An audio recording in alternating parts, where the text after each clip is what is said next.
The truck engine roared through the yard at 5 in the morning, and Elena Marsh dropped to the gravel from the loading dock before she meant to. Her boot caught the edge of a wooden pallet, and her back hit the metal railing on the way down. For a moment, the world went white, then gray, then ordinary again. She lay on the ground with dust in her mouth, and the sound of her own heartbeat filling her ears. Nobody had seen it happen. That was the first problem. She pushed herself up slowly, testing her legs, testing her arms, and found that everything moved, though nothing moved easily. A dull ache sat low in her spine, sharp when she breathed in too deep. She brushed the dirt off her jeans and walked back into the barn as if nothing at all had happened, because on the Marsh family farm, nothing ever stopped for a fall. The trucks needed loading. The hay needed hauling. The animals needed feeding. Pain was something you carried quietly, like a habit, and you did not interrupt the working day to talk about it. By breakfast, she could barely lower herself into a kitchen chair. She lowered herself an inch at a time, one hand braced on the table, teeth pressed together so no sound would escape. Her older brother Wesley noticed and laughed before she even finished sitting down. "Look at her," he said, elbowing their cousin Colin. "Moving like an old woman. What happened, Elena? Did the chickens get you?" "Let's." The table erupted into laughter, the way it always did whenever someone found a soft place to press. Their father, Gareth Marsh, didn't laugh, but he didn't stop it either. He just kept eating, eyes on his plate, the same way he handled everything that wasn't urgent enough to interrupt his coffee. "It's nothing," Elena said. "I fell off the dock this morning. My back's a little sore." "A little sore," Wesley repeated, grinning. "She fell off a 2-foot ledge, and now she's an invalid." "I didn't say I was an invalid." "You're walking like one." She wanted to explain that it wasn't only soreness, that something about the ache felt different, deeper, like it lived inside the bone, rather than on top of the muscle. But explaining herself to this table had never worked before, and she doubted today would be the exception. She ate what she could, said little, and went back out to the yard because the trucks would not load themselves. The pain did not fade as the day wore on. If anything, it sharpened, becoming a live wire that ran from the base of her spine down through her hip whenever she bent, whenever she lifted, whenever she simply tried to sit still on the bench by the loading dock during the 10 minutes they were given for lunch. She caught herself standing instead of sitting, leaning against the wall instead of resting on a chair, and every time someone noticed, the same joke came back around the group, like a ball being tossed hand to hand. "Sitting problems again, Elena? Guess farm life isn't for delicate types." Maybe she needs a cushion, a special one, for princesses. The pack, as she had started calling them in her own head, never ran out of new ways to say the same unkind thing. It wasn't cruelty exactly, not the kind meant to wound on purpose. It was simply how the Marsh crew operated, how they had always operated, poking at weakness the way you might poke at a bruise to see if it still hurt. Nobody in that yard had ever been taught to ask a quiet, serious question like, "Are you actually okay?" They had only ever learned to laugh first, and ask questions never. By the third day, Elena had stopped mentioning it altogether. She had learned the lesson the pack was teaching her, even if it wasn't the lesson they intended. Silence was safer than sympathy that never came. She worked through the ache. She worked through the sharp stabs that came whenever she twisted to grab a crate. She worked through the strange numbness that crept into her left leg by the end of a long shift, a numbness she told herself was only tiredness, only the cold, only her imagination working overtime. It was on that third day that Daniel Whitcomb arrived. He came in a rust-colored pickup with a toolbox rattling in the bed, hired on short notice to fix the hydraulic lift on the second truck, which had been groaning and sticking for weeks. He was quiet, in the way some men are quiet, not from shyness but from the simple habit of watching before speaking. He kept his eyes on the machines mostly, on bolts and gaskets and the small broken things that other men overlooked. But somewhere in his first hour on the Marsh farm, his eyes landed on Elena, and they did not look away as quickly as everyone else's did. He watched her carry a crate to the truck bed, watched the way her jaw tightened as she lifted it, watched the small, careful shuffle in her walk that she was trying very hard to hide. He said nothing that first hour.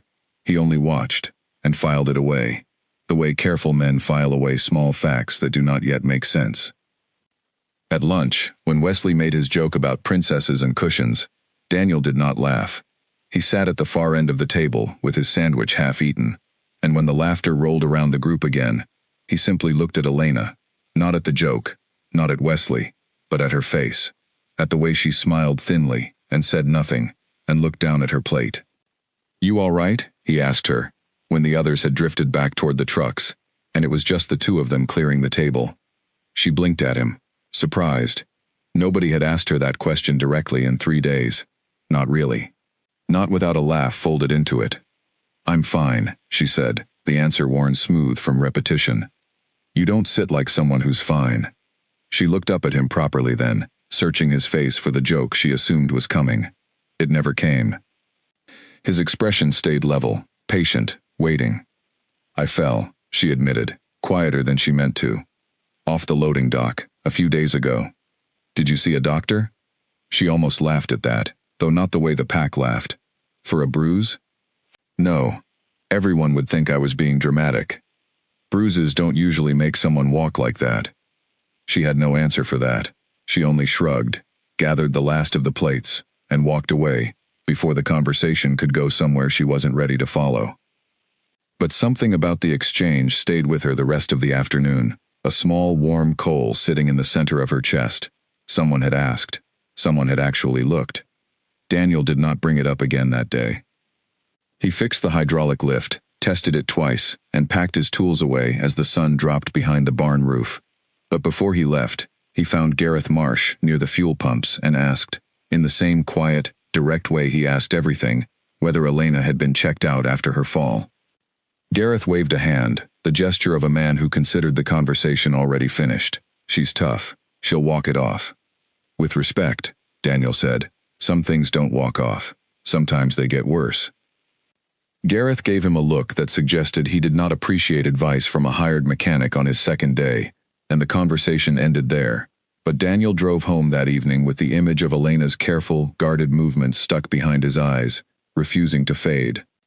Over the following days, the ache in Elena's back did not improve.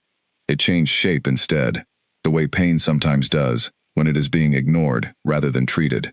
The numbness in her leg came more often now, a strange tingling that ran from her hip down to her ankle whenever she stood too long, whenever she bent to lift something heavy.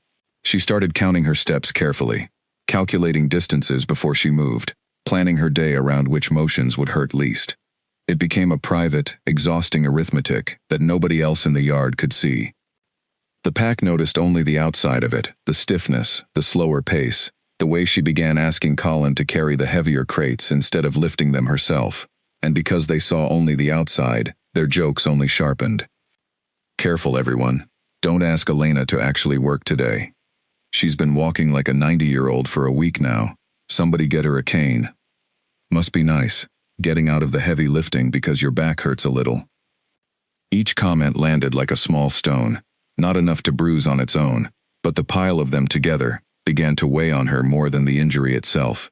She started to wonder, in her quieter moments, whether they were right, whether she really was making too much of an ordinary fall, whether the ache was something inside her mind as much as her spine, some weakness she should simply push through the way everyone around her seemed to push through everything. It was Daniel, coming back twice more that week for small repairs, who kept asking the question nobody else would ask. "Are you all right? Is it worse? Have you told anyone what it actually feels like?" He never pushed hard, never made a scene of it in front of the others, but each time he found a moment alone with her, near the fuel pumps or by the barn door, he asked again. And each time his question chipped a little more at the wall she had built to survive the pack's laughter. "It's not just sore anymore," she admitted to him one evening. The yard emptying out around them, the sky turning orange over the fields. "My leg goes numb, not always, but more than it used to." Daniel's face did not change in any dramatic way, but something behind his eyes sharpened, the look of a man recalculating a problem he had been quietly working on for days. "That's not normal soreness," he said. "That's a nerve. Elena, you need an actual doctor. Not eventually. Soon. My family thinks I'm being dramatic." "Your family isn't a doctor." She wanted to believe him. Some small, tired part of her already did. But believing him meant admitting, out loud, in front of everyone, that the pain she had spent a week hiding was real, was serious, was not something a person could simply walk off no matter how tough they were expected to be. It meant standing apart from the pack for the first time, and after a week of their laughter, she wasn't sure she had the strength left to stand apart from anything. That night, lying awake with the ache pulsing low and steady in her spine, Elena stared at the ceiling and thought about the quiet mechanic who had asked her the same question 3 separate times, never once laughing, never once looking away. Somewhere in the dark, she made a decision she wasn't fully ready for, but one that felt, for the first time in days, like it might actually be hers to make. Tomorrow, she decided. Tomorrow she would stop hiding it. She did not yet know how much that decision would change everything, how close she had come to letting silence win, or how the coming days would turn a simple fall from a loading dock into the most frightening week of her life. Morning came with a strange kind of clarity. Elena woke before her alarm, the ache in her back announcing itself the moment she tried to roll over, sharper than it had been the night before. She lay still for a long moment, staring at the ceiling, thinking about the decision she had made in the dark. It felt different in daylight, smaller and larger at the same time. Smaller, because saying "I need a doctor" sounded like such a simple sentence. Larger, because she knew exactly what saying it out loud would cost her at that breakfast table. She dressed slowly, favoring her right side, and walked into the kitchen, where the family was already gathered, plates clattering, coffee steaming, the usual noise of a farm morning in full swing. Wesley looked up first, opening his mouth for what she assumed would be another joke about her walk, but she spoke before he could. "I need to see a doctor," she said, "today, if I can get an appointment." The table went quiet, in a way it rarely did. Her father set down his mug. Wesley's grin faltered, though it did not disappear entirely. "For a bruised back?" He said, "Elena, it's been a week. If it was serious, you'd know by now." "I do know," she said, steadier than she felt. "My leg's going numb. That's not a bruise, Wesley. That's something else. You've been reading too much on the internet."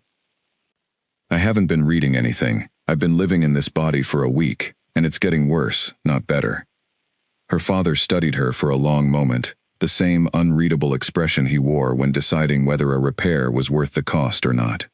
Farms ran on decisions like that every day, and Elena had watched him make 100 of them, weighing time against money, against necessity.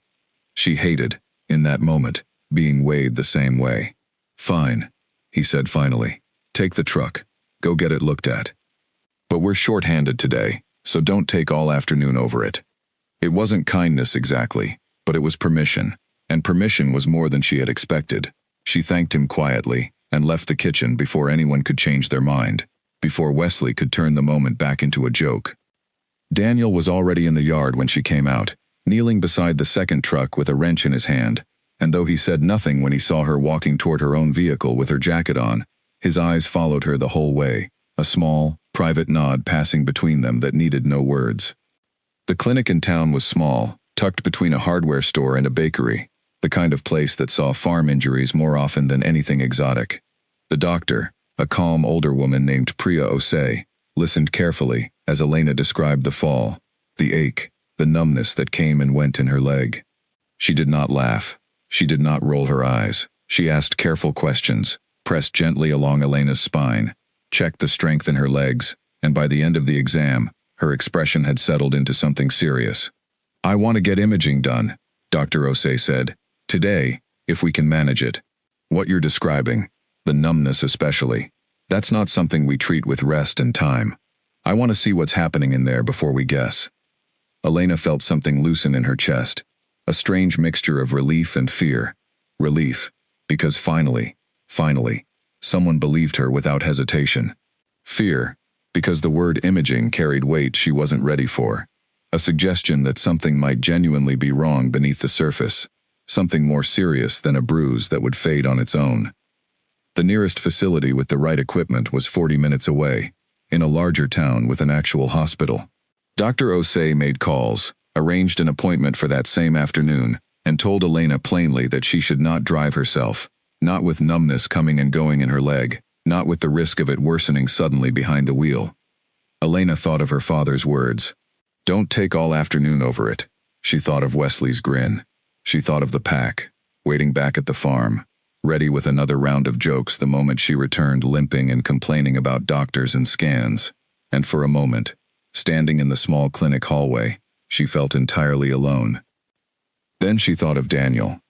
She did not have his number, had never needed it before, but she remembered the clinic had a phone at the front desk, and on impulse, she asked if she could call the farm. Colin picked up in the yard office, and when she explained she needed someone to drive her the 40 minutes to the hospital, there was a pause on the line, a muffled conversation she couldn't quite hear, and then Colin's voice again, oddly quiet. Daniel says he'll come get you. Says he's between jobs today anyway. She hadn't expected that. She hadn't expected any of them to volunteer, least of all a man who had only worked at the farm for a handful of days, who owed her family nothing beyond the wages of a hired mechanic. But 20 minutes later, his rust-colored pickup pulled into the clinic lot, and he climbed out without ceremony, opening the passenger door for her, like it was the most natural thing in the world. "You didn't have to do this," she said, easing herself into the seat. "I know," he said. "I wanted to." The drive to the hospital passed mostly in silence, the kind of silence that did not feel empty. Daniel drove carefully, avoiding the worst of the potholes on the county road, glancing over now and then to check on her without making a show of it. She found herself grateful for his quiet, for the absence of jokes, for the simple fact that he had not once, in all their conversations, made her feel foolish for being in pain. "Can I ask you something?" she said, somewhere around the 20-minute mark. "Sure. Why do you care? You barely know me. You could have stayed out of it, like everyone else at the farm." Daniel considered the question seriously, the way he seemed to consider everything. "My sister broke her wrist a few years back," he said eventually. "Fell off a ladder at work. Her boss told her to walk it off, said she was being soft. She waited 3 weeks before she finally saw someone, and by then, the bone had started healing wrong. They had to re-break it to fix it properly. She still can't fully straighten that arm." He paused, eyes on the road. "I watched people laugh at her the whole time, the same way your family's been laughing at you. I told myself if I ever saw it happening again, I wouldn't just watch." Elena sat with that for a long moment, the weight of his honesty settling over her like something warm. It was the first time in a week that someone had explained, plainly and without embarrassment, exactly why her pain mattered to them. "Thank you," she said quietly, "for not just watching." He didn't answer right away, but the corner of his mouth lifted, the smallest suggestion of a smile, and the rest of the drive passed easier than before. The hospital was larger and busier than the small clinic, full of the particular hum of a place where serious things happened every day. Elena filled out forms, answered the same questions twice, and was eventually led back to a room with a large imaging machine that looked, to her nervous eyes, far more intimidating than she had expected. Daniel waited in the hallway, and though she couldn't see him through the door, she found herself thinking of him there, steady and patient, and it helped more than she wanted to admit. The scan itself took only a few minutes, quiet and strange, the machine humming around her while she lay as still as she could manage, the ache in her spine protesting the position but never quite unbearable. When it was over, she was told to wait, that a doctor would review the images and speak with her shortly, and the waiting stretched out longer than she expected, each minute adding another layer of tension to the knot already sitting in her stomach. When the doctor finally came, a tall man with tired eyes and a folder in his hand, his expression carried the particular seriousness of someone about to say something important. "Miss Marsh," he said, sitting across from her, "the imaging shows a fracture in one of your lower vertebrae. It's not the kind of injury that heals on its own with rest, and given the numbness you've described, there's a real risk it could be pressing on nerve tissue nearby. I don't want to alarm you unnecessarily, but this needs specialist attention, and soon. Ignoring it, or continuing the kind of physical work you've described, could make the damage far worse, potentially permanent." The words landed heavier than she expected, heavier than the week of aching pain had prepared her for. A fracture, nerve tissue, permanent. She had spent 7 days being laughed at for something that turned out to be exactly as serious as her own body had been trying to tell her it was. She thanked the doctor, took the folder of paperwork with hands that trembled slightly, and walked back out to the waiting area, where Daniel rose to his feet the moment he saw her face. "What did they say?" "A fracture," she said, the words still strange in her mouth. "In my spine. They said it's serious. They said I could have been badly hurt if I kept working like I have been. Something passed across Daniel's face. Not surprise exactly. More like a grim confirmation of something he had already suspected. I'm glad you didn't wait any longer, he said quietly. Come on, let's get you home. You're going to need to tell your family the truth now, whether they want to hear it or not. Elena nodded, but as they walked out toward the truck together, she already knew the coming conversation would not be an easy one. The pack had spent a full week laughing at her pain, and she doubted a diagnosis on paper would be enough, on its own, to change how they saw her. Somewhere on that long drive home, she began preparing herself for a fight she had never wanted to have, but one she now understood she could no longer avoid. The farm looked the same as it always did when Daniel's truck rolled back through the gate. The same dust rising off the gravel, the same clatter of chains and machinery, the same voices calling back and forth across the yard. But to Elena, everything felt different now, as if the diagnosis in her lap had changed the shape of the whole place, turning something familiar into something she suddenly had to navigate carefully. Wesley spotted the truck first and jogged over before Elena had even opened her door, his expression somewhere between curiosity and his usual readiness to turn anything into a joke. Well, what did the doctor say? You break a nail? Wesley.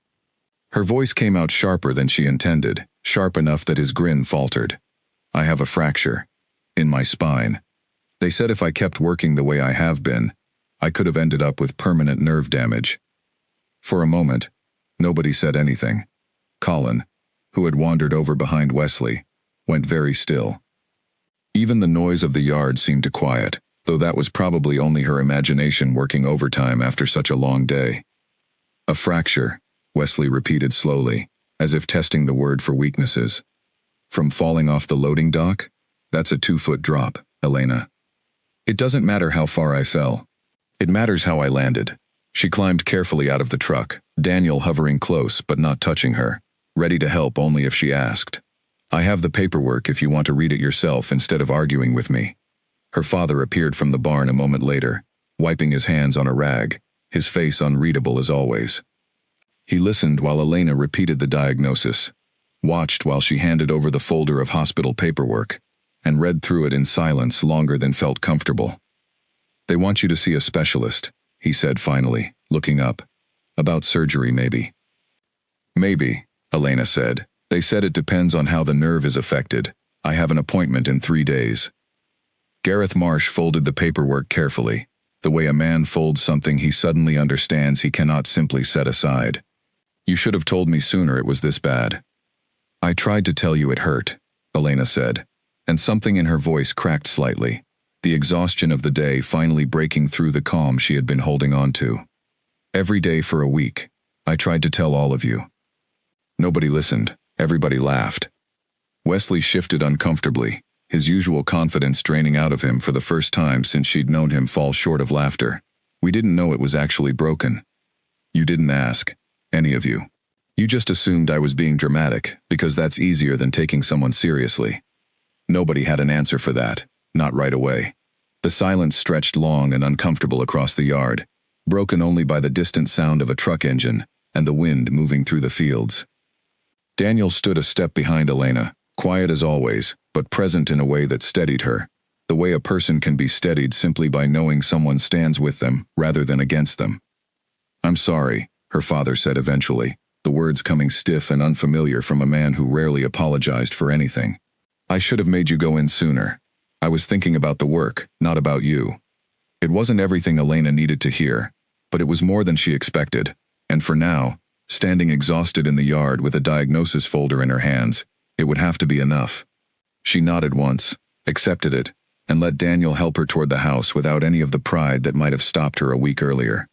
The following days passed in a strange, careful rhythm.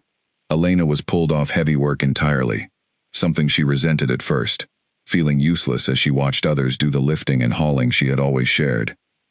But the ache in her spine, when she rested rather than pushed through it, gave her small warnings of exactly how close she had come to making things worse. The numbness in her leg came less often when she stayed off her feet, though it never disappeared entirely, and each time it returned, however briefly, it reminded her how real the danger had been all along. Daniel stayed on longer than his original repair job required, finding small excuses to remain near the farm, small tasks that always seemed to need one more day of attention. Nobody questioned it directly, though Colin gave him a knowing look more than once, and even Wesley, chastened by the events of the week, made no more jokes about princesses or cushions. It was on the third evening, as Elena sat carefully on the porch steps watching the sun drop behind the tree line, that Daniel came to sit beside her, careful to leave enough space that she wouldn't feel crowded, close enough that conversation didn't require raised voices. "How are you holding up?" he asked. "Tired," she admitted. "Tired of hurting. Tired of being the one everyone's suddenly being careful around, like I might break in front of them." "You did break," he said gently. "A little. That's allowed." She let out a small, surprised laugh, the first real laugh she'd managed in days. "I suppose it is." They sat in comfortable silence for a while, the sky deepening from orange to purple, the first stars beginning to show themselves above the barn roof. Elena found herself studying Daniel's profile in the fading light, thinking about the quiet, steady way he had shown up for her since the very first day. Never loud about it, never demanding credit, simply present in every moment that mattered. "Can I ask you something else?" she said. "Go ahead." "Why did you keep pushing? After the first time I brushed you off, most people would have just let it go, figured it wasn't their business." Daniel considered the question the way he considered everything, slowly, honestly. "Because you kept saying you were fine, while your whole body said otherwise." "I've seen that before. I told you about my sister. I wasn't going to watch it happen twice and do nothing." "You didn't just do nothing," Elena said. "You did more than my own family did for a week. Your family came around, that matters." "It does, but you're the one who noticed first. You're the one who believed me before anyone else did." She looked at him properly then, the porch light catching the side of his face. "I don't think I've thanked you enough for that." "You don't have to keep thanking me," he said, a small smile breaking through his usual quiet seriousness. "I just didn't want to be another person who looked away." The specialist appointment came 3 days later, and this time, nobody in the family suggested she drive herself. Nobody suggested it could wait. Nobody made a single joke about the seriousness of the visit.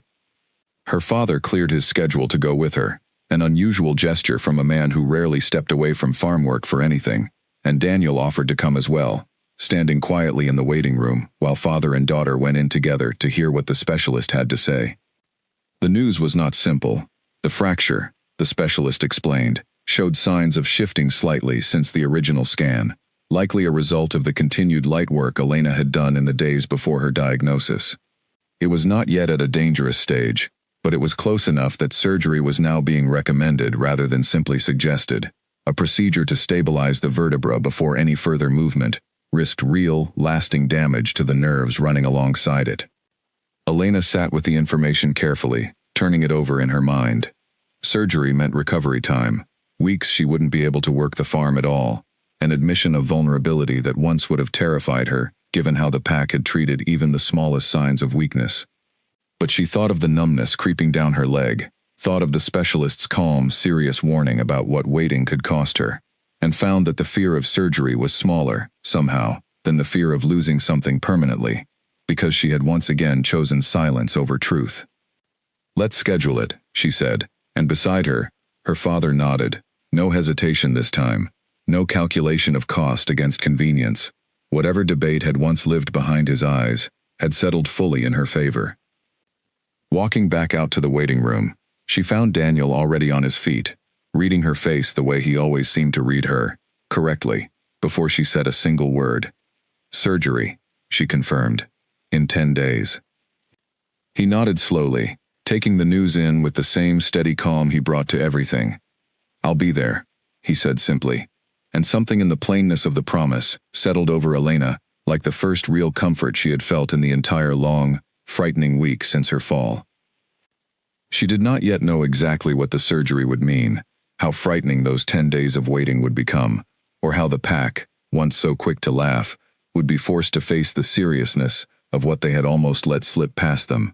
But for the first time since the fall, she walked out of that hospital feeling something closer to hope than fear, and that, after everything, felt like more than enough for now. The 10 days before surgery moved slowly. The way waiting always seems to stretch time thinner than it should be. Elena tried to keep busy with what small tasks she was allowed, folding paperwork in the yard office, keeping the farm's ledgers organized, anything that did not require lifting or bending, or the kind of sustained pressure on her spine that the specialist had strictly forbidden. It was strange work for hands more used to crates and feed sacks, but she found a quiet satisfaction in it, a reminder that usefulness came in more forms than the pack had ever seemed to recognize. The atmosphere around the farm had shifted noticeably since the diagnosis. Wesley, once so quick with a joke, had grown careful in a way that felt almost unfamiliar on him, asking if she needed anything before lifting things himself, holding doors, adjusting his usual boisterous energy whenever she was nearby. It wasn't guilt exactly, or not only guilt, but something closer to the slow, uncomfortable process of a person realizing they had misjudged someone badly and were now trying, awkwardly, to correct the record. "I keep thinking about all those jokes," he admitted to her one afternoon, sitting across from her at the kitchen table, while she worked through a stack of invoices. "About the princess cushion thing. I feel like an idiot now." "You didn't know," Elena said, though the old sting of it hadn't entirely faded. "I should have asked instead of assumed. That's on me." He turned his coffee cup slowly between his hands, not quite meeting her eyes. "For what it's worth, I'm sorry. Really sorry. Not just because it turned out serious, but because I should have taken you seriously either way." It was, she thought, the most honest thing her brother had said to her in years, and she found herself softening slightly, though the memory of the pack's laughter would take longer than a single apology to fully heal. Daniel remained a steady presence throughout those 10 days, finishing his repair work on the farm's trucks but staying on regardless, taking small jobs here and there that never quite seemed to run out. Nobody questioned it aloud anymore. Even Gareth Marsh, usually so focused on the practical economics of hired labor, seemed to understand there was more happening than a simple mechanical contract, and he let it be, offering Daniel a bunk in the equipment shed, without ever making a comment about why a farm mechanic might want to stick around a week longer than necessary. In the evenings, Elena and Daniel fell into an easy rhythm of sitting together on the porch, watching the fields settle into darkness, talking about small things and occasionally larger ones. She learned about the sister with the crooked wrist, about Daniel's years spent moving between farms and repair shops across 3 counties, always the quiet one, always the one who noticed things others missed. He learned about her own history on the Marsh farm, about growing up the only girl among boisterous brothers and cousins, about how she had spent years learning to match their toughness just to be taken seriously, and how exhausting that toughness had become in the week since her fall. "I used to think showing pain was weakness," she admitted one evening, 4 days before the surgery. "That's what this place teaches you. You get hurt, you keep moving, you don't make a fuss. I think that's part of why nobody believed me at first. I'd spent years training everyone, including myself, to assume I was fine no matter what." "That's not weakness," Daniel said. "Ignoring pain until it becomes dangerous. That's not toughness either. That's just waiting for something worse to happen." "I know that now." "You always knew it," he said gently. "You just weren't allowed to say it out loud." She thought about that for a long time, after he left for the shed that night, turning the words over in her mind. He was right, she realized. She had known, somewhere beneath the ache and the numbness, that something was seriously wrong from the very first day. It had taken a full week of laughter and dismissal before someone finally gave her permission to trust her own body over the noise of everyone around her. 2 days before the surgery, the specialist's office called with updated instructions, a list of preparations Elena needed to follow, restrictions on food and movement in the final hours before the procedure. The seriousness of it all settled over the household in a new way, conversations growing quieter, the usual noise of farm life dimming slightly around her, as if everyone had finally absorbed just how real the coming day would be. That night, unable to sleep, Elena found herself back on the porch, wrapped in a blanket against the evening chill, staring out at the dark fields she had known her entire life. She heard the shed door creak open eventually, footsteps crossing the yard, and Daniel appeared at the base of the porch steps, hesitating, as if unsure whether he was intruding. "Couldn't sleep either?" he asked. "Not really. Too much on my mind." She shifted over slightly, an invitation, and he climbed the steps to sit beside her, close enough now that their shoulders nearly touched. "Scared?" he asked, no judgment in the question, Only the same careful honesty she had come to expect from him. A little, she admitted. Surgery on my spine. It's not exactly a small thing to walk into calmly. You don't have to be calm about it. You're allowed to be scared. You keep telling me I'm allowed things, she said, a small smile tugging at her mouth despite the tension underneath it. Allowed to be scared. Allowed to break a little. Allowed to say when something hurts. Somebody should have been telling you that a long time before I showed up, Daniel said quietly. I'm just glad I got the chance to. They sat together in silence for a while, the stars sharp and clear overhead, the ache in Elena's back a constant, familiar companion now, one she no longer felt the need to hide or minimize in front of him. There was a comfort in that, she realized, a rare kind of comfort, in being fully seen by someone, pain and fear and all, without a single joke waiting to cut through the honesty of the moment. Thank you, she said eventually, for staying. You didn't have to. I wanted to, he said, echoing the words he'd used the very first day he drove her to the hospital, and something about the repetition, the steadiness of it, settled the last of the nervous energy sitting in her chest. The morning of the surgery arrived gray and quiet, mist still clinging low over the fields when the family loaded into 2 vehicles for the drive to the hospital. Gareth drove the first truck, Elena beside him, quiet and pale but resolved. Daniel followed behind with Wesley and Colin, all 3 of them, uncharacteristically subdued for the whole long drive. At the hospital, the waiting room filled with more of the family than Elena expected. Aunts and uncles she hadn't seen in months, arriving to sit quietly in plastic chairs, offering small nods and quiet words of support that felt worlds away from the laughter of the loading dock a mere 2 weeks earlier.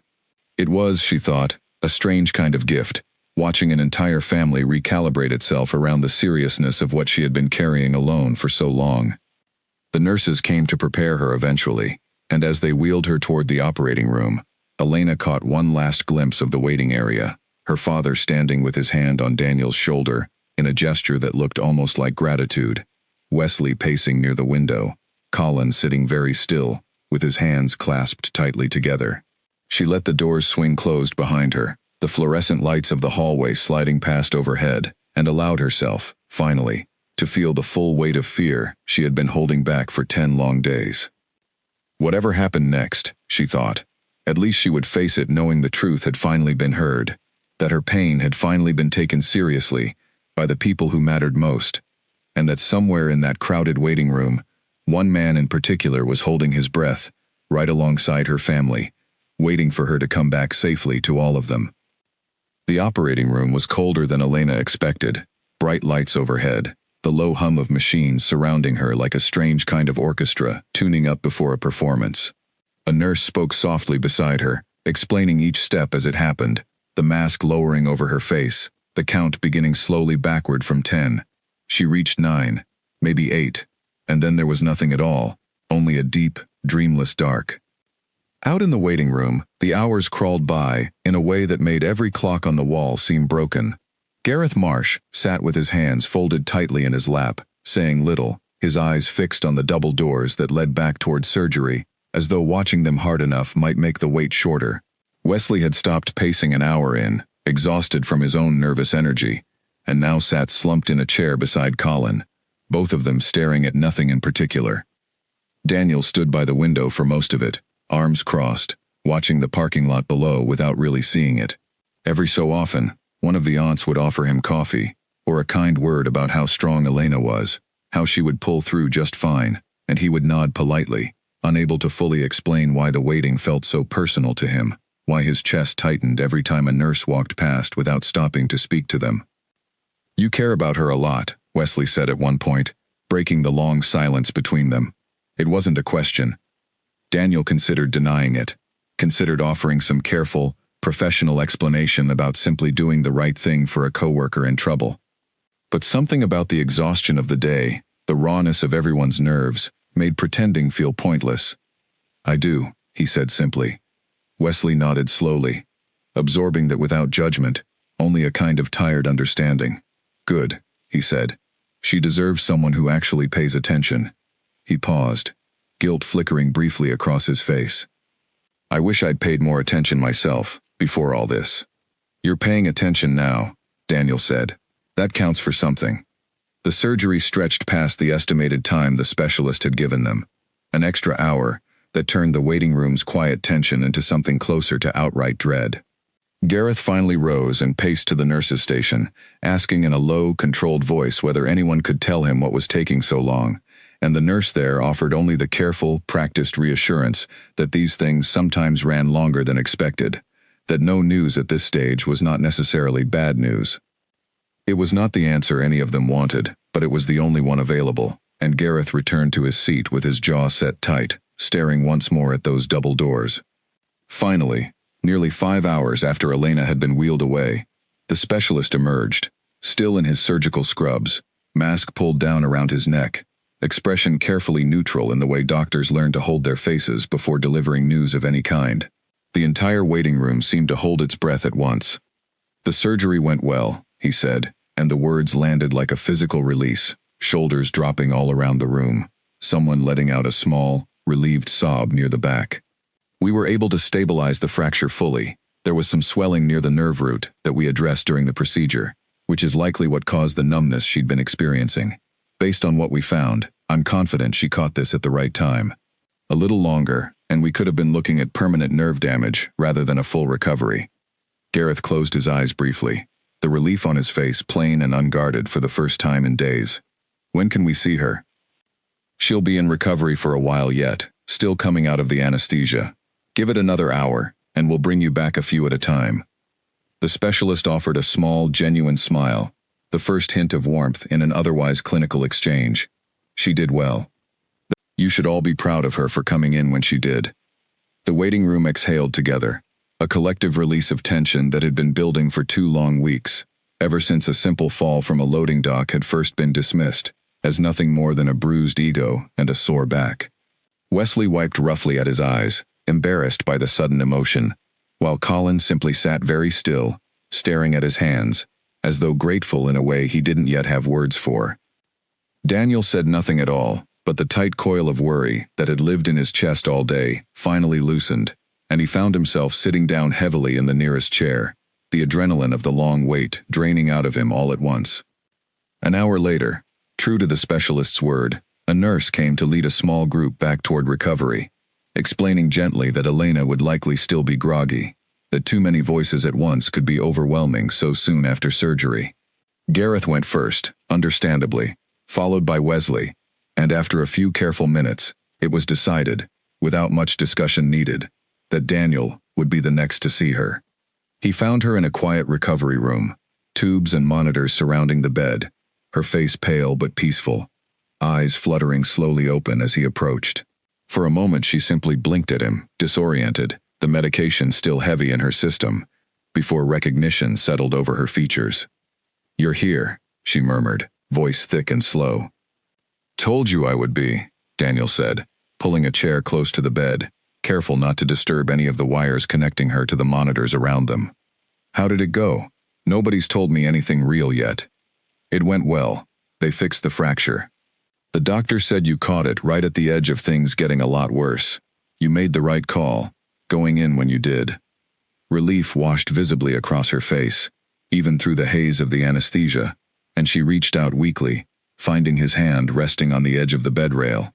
He held it carefully, mindful of the IV taped near her wrist, and for a long moment, neither of them said anything at all. The quiet, comfortable in a way, silence rarely managed to be.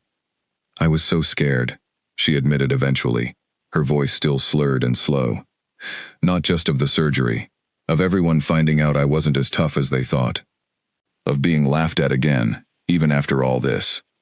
"Nobody's laughing," Daniel said firmly. "Your whole family's out there right now, more worried about you than I've ever seen any of them about anything. That's not laughter. That's people who finally understand how close they came to losing something important." Tears pricked at the corners of Elena's eyes, whether from the medication or the emotion of the moment, she couldn't quite tell, and Daniel simply squeezed her hand a little tighter, a silent promise that he wasn't going anywhere. Not now, not after everything they had come through together over the past 2 exhausting weeks. "Rest," he said gently. "You did the hard part already. Everything from here is just healing." She let her eyes drift closed again, the exhaustion of the day and the lingering pull of the anesthesia finally winning out, but her hand stayed curled loosely around his, even as sleep claimed her. And Daniel sat quietly beside the bed, long after she had drifted off. Unwilling to let go just yet, watching over her the same steady, unwavering way he had watched over her from that very first day in the farmyard, when everyone else had only seen someone being dramatic, and he alone had seen someone in real, quiet pain. Recovery came slowly, measured in small victories rather than sudden leaps forward. The first week after surgery, Elena could barely manage the walk from her bedroom to the kitchen without needing to rest halfway. Her body still adjusting to the metal hardware now supporting her spine, still healing from the careful work the specialist had done to relieve the pressure building near her nerves. It was humbling in a way farm work had never been, learning to accept help for even the smallest tasks, learning that healing itself required a kind of patience she had never been asked to practice before. The Marsh family rallied around her in ways that surprised her more each day. Her father rearranged the work schedule without complaint, taking on extra hours himself rather than pushing anyone, least of all Elena, to return before they were ready. Wesley, still visibly carrying the weight of his earlier jokes, made a quiet habit of checking in every morning, bringing her coffee, asking about her pain levels without a trace of mockery in his voice. Even Colin, never the most talkative of the group, began leaving small, thoughtful gestures around the house, a book he thought she might enjoy, a soft cushion for the porch chair that made sitting easier on her healing back. It was Daniel, though, who remained the steadiest presence of all, extending his stay at the farm indefinitely now, taking on more permanent mechanical work for the family's growing fleet of trucks, a job that gave him every reason in the world to stay close, without either of them needing to name exactly why that mattered so much. 3 weeks after the surgery, Elena managed her first short walk around the yard without needing to stop and rest, moving slowly but steadily past the loading dock where everything had started, past the spot where she had fallen and lain unseen on the gravel for those first crucial minutes. She paused there for a moment, studying the familiar wooden pallets, the metal railing, remembering the sharp white pain of that first impact and the long, difficult week of being dismissed that followed. "You okay?" Daniel asked, appearing beside her, always attentive to the small shifts in her mood, the way he had been attentive to the shifts in her health from the very beginning. "Just thinking," she said, "about how different things could have gone, if nobody had ever taken it seriously. If you hadn't been the one to ask the right questions. Someone would have eventually," Daniel said. "You were too stubborn to stay quiet forever." She laughed at that, a real laugh, easier now than it had been in weeks. Maybe. But it might have taken a lot longer. And by then, the doctor said, it might not have been something surgery could fix. Daniel's expression grew serious for a moment, the memory of those anxious weeks, clearly still close to the surface for him as well. "I'm glad we didn't have to find out." "Me too." She reached for his hand without quite thinking about it, the gesture natural now after weeks of him steadying her through hallways and doorways, through appointments and long, uncertain nights. "Thank you. For everything, for believing me when nobody else would, and for staying, even after there wasn't really any reason left to." "There was a reason," Daniel said quietly. "I just wasn't ready to say it out loud yet." She looked up at him, something warm settling in her chest that had nothing at all to do with her healing spine. "Say it now." He smiled, the same small, steady smile she had come to know so well over the past month. "I stayed, because somewhere along the way, checking on you stopped being about doing the right thing, and started being about wanting to be near you. I think I knew that the day I drove you to the hospital, if I'm honest." The words settled over the yard quietly. No dramatic music, no sudden rush of movement, just two people standing near a loading dock that had once been the site of so much pain, now transformed into something closer to the beginning of an entirely different story. 6 weeks after the surgery, Elena returned to light work around the farm, careful and gradual under the specialist's guidance, rebuilding strength slowly, rather than rushing back into the heavy labor that had once defined her days. The numbness in her leg had faded entirely, the sharp warnings of nerve pressure, replaced now by only the occasional, manageable stiffness that came with any healing injury. The doctors were pleased with her progress, calling it, more than once, a fortunate case of catching serious damage before it became permanent. The pack, as she had once privately called them, had changed too, in quieter, more lasting ways than she might have expected. The jokes about her walk, Her pain, her supposed dramatics, had disappeared entirely, replaced by a new, careful attentiveness whenever anyone on the farm reported feeling unwell. Wesley, in particular, had become almost fiercely protective, the first to insist a doctor's visit was necessary whenever a coworker mentioned so much as a persistent headache, as though determined never again to let laughter stand in the way of someone's real pain. "Never thought I'd see the day Wesley turned into the safety officer around here," Colin joked one afternoon, watching Wesley insist that a young farmhand with a twisted ankle get properly checked out, rather than simply walking it off. "Guess some lessons stick better than others," Elena said, smiling, as she watched her brother fuss over the injured worker, with an earnestness that would have seemed impossible only 2 months earlier. That evening, as the sun dropped low over the fields in the same familiar orange glow that had witnessed so much of her recovery, Elena sat on the porch steps beside Daniel, her back steady and strong now beneath her, the ache that had once defined every waking moment reduced now to nothing more than a memory and a thin, healing scar. "Do you ever think about how different things could have gone?" she asked, echoing the question she had asked herself weeks earlier by the loading dock. "If you'd never taken that repair job, if you'd just fixed the truck and driven off without ever asking if I was all right." "All the time," Daniel admitted. "I think about how easy it would have been to just mind my own business. Plenty of people would have. But you didn't." "No," he said, taking her hand in the fading evening light. "I didn't. And I'm glad every single day that I asked the question nobody else was willing to ask." Elena leaned into him, the ache long gone now, replaced instead by a quiet, steady warmth that had nothing to do with healing bones, and everything to do with finally being seen, finally being believed, finally finding someone who refused to let laughter drown out the truth she had been trying to tell everyone from the very beginning. The pack had laughed, once, at a young woman who whispered that it hurt when she sat. But one man had listened instead, had asked the careful questions nobody else thought to ask, and in doing so, had not only saved her from a future of permanent damage, but had also shown an entire family what it truly meant to pay attention, to believe someone's pain before it became impossible to ignore, and to stand beside them steadily, without hesitation, through every difficult step of the long road back to healing. And as the last light faded over the fields that evening, Elena Marsh understood, more clearly than ever, that sometimes the quietest voice in a crowded room is the one most worth listening to, and that the right person, paying real attention, can change the entire course of someone's story before it is ever too late.